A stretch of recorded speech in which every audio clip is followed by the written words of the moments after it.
दोस्तों नमस्कार। आशा है कि आप अच्छे होंगे। दोस्तों आज हम बताएंगे तरह तरह के बाबाओं के बारे में। मेरा नाम है विजय कुमार। मैं हूँ एक लेखक जो इन अंधविश्वास और पाखंडों के खिलाफ और इस्लाम की गुंडागर्दी के खिलाफ लिखता हूँ। विनेमस फैंक्स ऑफ कोबरा पढ़िए। और बहुत सारी किताबें हैं, 10-12 किताबें हैं। 2 किताबें मेरी अब लिखने कंप्लीट होने वाली हैं। थोड़ा समय लग गया इसमें, इसके लिए क्षमा प्रार्थी हूँ। तो दोस्तों आज हम बाबाओं के बारे में बात करेंगे। दोस्तों जब मेरी पहली पोस्टिंग मुरैना में थी, मध्य प्रदेश में, तो वहाँ हमारे एक दोस्त थे, हम उनका सरनेम चेंज कर देते हैं, तिवारी जी थे। और वो महर्षि महेश योगी के संस्थान में कार्य करते थे।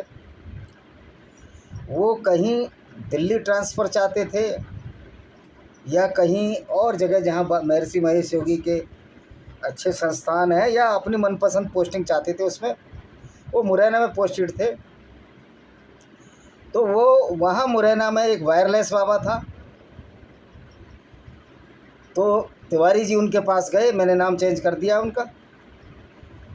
और वो बाबा वायरलेस लगाने लगा देवी के साथ, ओ माते माते इनका काम कर दो, इनका काम कर दो। और उन बेचारों का काम दिल्ली ना होकर उल्टी दिशा में हो गया। इसी तरह हमारे यहाँ एक एग्जीक्यूटिव इंजीनियर थे। अब देखिए पढ़े लिखे लोग भी बाबाओं के चक्कर में कैसे आ जाते हैं।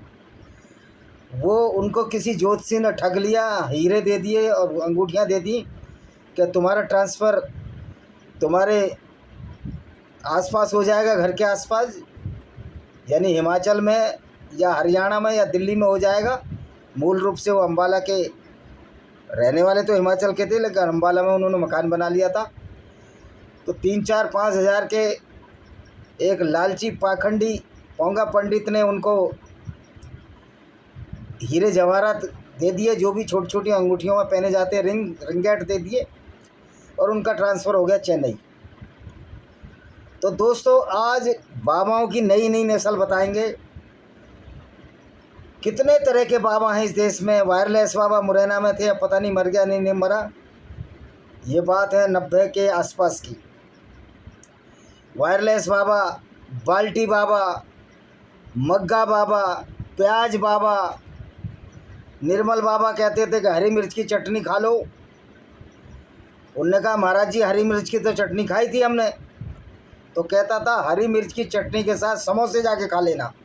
उसने बोला महाराज जी मैं तो समोसे भी खाया था हरी मिर्च की चटनी के साथ। कह रहा फिर लाल चटनी खाई थी तुमने मीठी? कह रहा मैंने वो भी खाई थी। तो एक बार और जाके खा लो, कृपा हो जाएगी। तो इन ढोंगी बाबाओं ने देश का सत्यानाश कर दिया है। सबसे बड़ा आज का जो ढोंगी बाबा है बागेश्वर धाम है।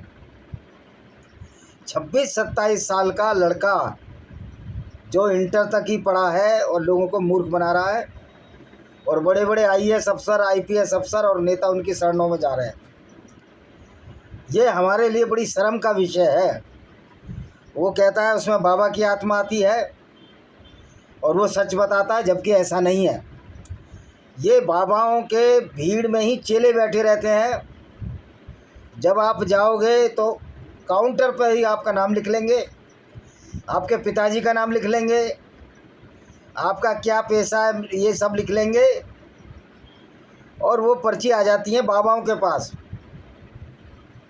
जैसे इसके पास आ जाती है बागेश्वर धाम के पास, और ये सबको बेवकूफ़ बनाता रहता है।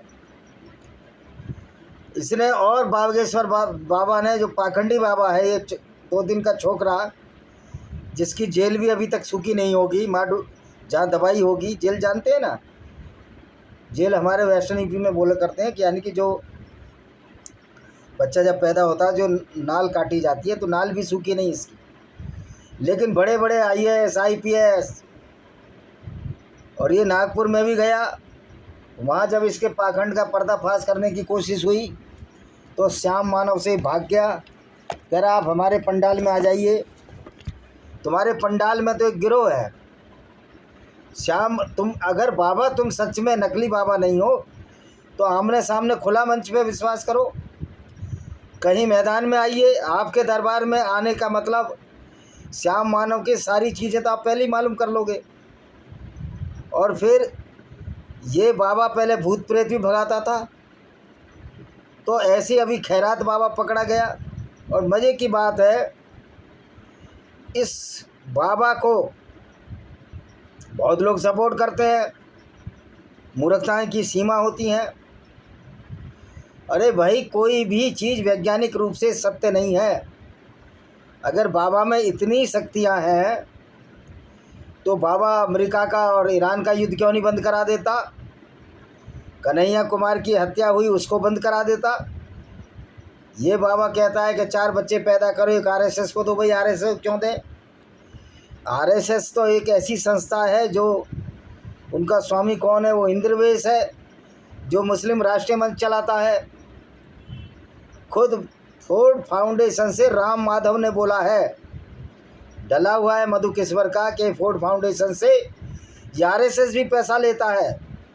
जो फोर्ड फाउंडेशन यहाँ सनातन वैदिक धर्म के खिलाफ काम करती है, तो फिर आरएसएस का संबंध फोर्ड फाउंडेशन से है और आरएसएस से बाबा का भी संबंध है। तो ये जो घालमेल है, जो पाखंड का, ये ढोल बाबा, पोल बाबा, बाल्टी बाबा, चकला बाबा, बैंगन बाबा, निर्मल बाबा, ये सारे के सारे बाबा पाखंडी हैं। और ये महिलाएं, पता नहीं किस, अधिकांश महिलाएं किस मूर्खता का शिकार हो जाती हैं। अरे भाई, आरती करने से, भजन गाने से आपको मनोरंजन हो सकता है, आपके मन को शांति हो सकती है, लेकिन आप बीमार हो तब आपको इलाज कराना पड़ेगा। कोविड में इतने लोग मरे, ये बाल्टी बाबा कहाँ मर गया था? ये बागेश्वर धाम का जो धीरेंद्र गर्ग है, वो कहाँ मर गया था? ये कहते हैं हमारे तो हनुमान जी करते हैं सब कुछ। भाई, जब हनुमान जी सब कुछ करते हैं तो तुम्हारे माध्यम से ही क्यों कराते हैं हनुमान जी? हनुमान जी तो सबके होने चाहिए, सबके लिए करना चाहिए। खाली तुम्हारे दरबार में पैसा देने से, नारियल चढ़ावा करने से, और तुमने जहाँ जहाँ दुकानें लगाई हैं अपनी बाबाओं की, वहीं सारा परोपकार क्यों दिखता है? ये पाखंड के अड्डे हैं। सनातन वैदिक धर्म में इस तरह का पाखंड कहीं भी नहीं है। तो दोस्तों, ये पाखंडी बाबा धीरेंद्र कृष्ण गर्ग, गर्गोत होता ब्राह्मणों में, वहाँ के में, ये लोगों को बेवकूफ़ बना रहा है गढ़ा छतरपुर में। और इस पाखंडी बाबा के चक्कर में जब पढ़े पढ़े लिखे लोग आते हैं तो ये सोचने और शर्म का विषय है। इस पाखंडी बाबा को देवेंद्र फडणवीस और आरएसएस का कार्यक्रम में बुलाया जाता है, और ये शिवाजी को उल्टी सीधी बात करता है। इसको ना तो साइंस की नॉलेज है, ना इसको इतिहास की नॉलेज है। इस मूर्ख बाबा को हमारा चैलेंज है कि वो बता दे, हमारे बारे में बता दे, हमारे भाई के बारे में बता दे। नहीं, जिसकी दरबार में नंबर आएगा, पर्ची का नंबर उसी का ही आता है दरबार में। जिसको ये बाबा चाहता है पूरी उसकी हिस्ट्री निकाल लेते हैं ये लोग। इस बाबा को अगर इतना ही शक्तिशाली था, ये 2 दिन का छोकरा, पाखंडी लड़का, ये पाखंडी बाबा, तो कोरोना में कोरोना में भी अभी 26 साल का, कोरोना में भी 20 साल का था, तब किसी को बचा पाया? इसको गांव वाले कैसे झेल रहे हैं, कैसे संभाल रहे हैं? और इन पाखंडी बाबाओं को, खैरात बाबा, फलाना बाबा, ढिकाना बाबा, पोल बाबा, वाटर बाबा, बाबा बाबा। एक हमारे मौसाजी थे, स्टेशन मास्टर थे, तो रेलवे में एक मौनी बाबा आता था, वो किसी से बोलता ही नहीं था। तो भाई, बोलना कोई भी अगर बोलना बंद कर देगा तो सत्पुरुष हो जाएगा। फिर तो गूंगे लोग ज़्यादा अच्छे हैं। तो दोस्तों, ये पाखंडी बाबाओं के चक्कर में मत पड़ो, आपका सौगान है। हाँ, अगर मनोरंजन के लिए, टाइम पास करने के लिए जाते हो तो जाइए, लेकिन इनको चढ़ावा मत चढ़ाइए। ये पाखंडी बाबा हिंदुओं को ही लूट रहे हैं, और हिंदू इनके चक्कर में बेवकूफ़ बन रहा है। और बाबा आरएसएस की चमचागिरी करता है वहाँ जाके नागपुर में, और मोहन भागवत और देवेंद्र फडणवीस जी के शिवाजी की बुराई हो रही है, ये चुप खड़े रहते हैं। क्योंकि बाबा मोहन भागवत और देवेंद्र फडणवीस जी उस समुदाय से आते हैं जो इन बातों में विश्वास रखता है। ऑर्थोडॉक्स होते हैं ये लोग, क्योंकि जो जन्मना ब्राह्मण है उनमें से मूलतः उनका संस्कार इस तरह का होता है कि जो पीढ़ी देर पड़े चाह रहा है वो बेचारे भ्रमित होते रहते हैं।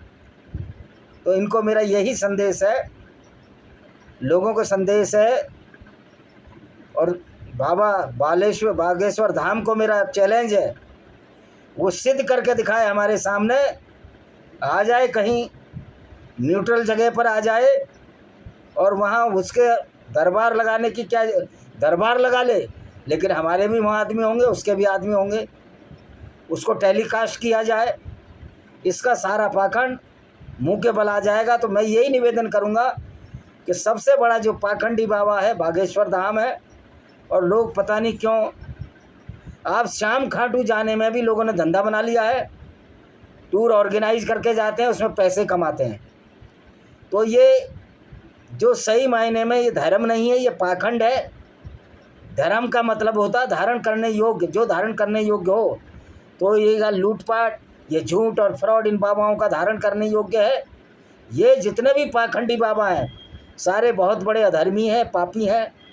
इनके इतिहास समय समय पर खुलकर आते हैं और देश को लूट रहे हैं, देश की भोली भाली जनता को लूट रहे हैं। मेरा यही संदेश था आज। आशा है कि ये वीडियो पसंद आएगा।